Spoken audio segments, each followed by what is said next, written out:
random ASMR sounds in the background. Probably not being picked up by the camera, but it might have been. As a nice bottle was being poured. It sounded really nice. I really liked it. Anyway, all right, here we go.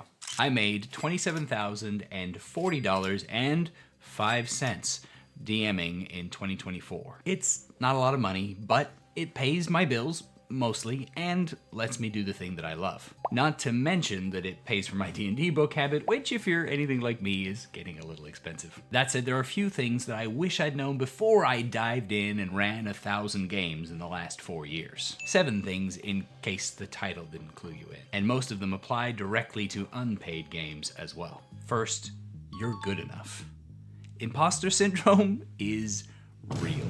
When I first considered the idea of paid DMing, I was terrified that I wouldn't measure up, that I wouldn't be worth the price that I would be charging. My wife was encouraging me, but really my first step towards feeling good enough was to join another paid game. From them, I learned an important lesson.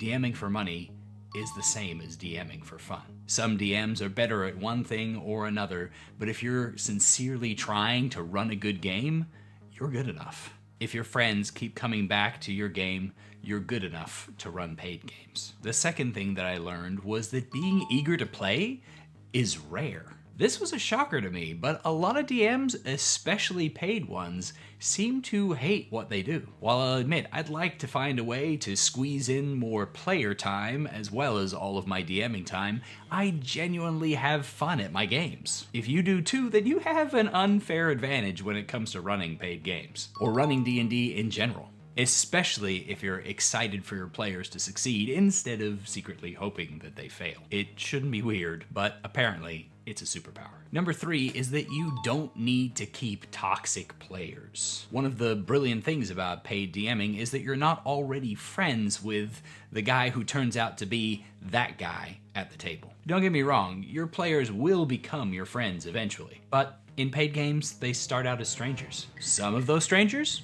are gonna be jerks, or just plain toxic. Remember, just like the no shoes, no shirt, no service, you don't have to run games for somebody that you don't want to. There are more players than DMs, and you get to decide who is worth your time, even if they're paying you. This might also be a minor PSA to players who are looking to play in paid games.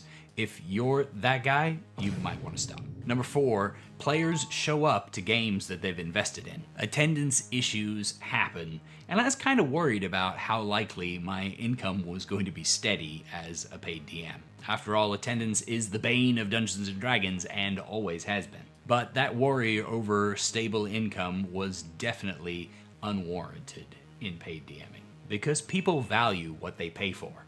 Canceled sessions are rare. Even absences are relatively uncommon at my tables. So if your main problem in D&D is that it's really hard to get the gang together and regular attendance is almost impossible, paid DMing is a pretty sweet cure. Number 5, you will find the players that vibe with you.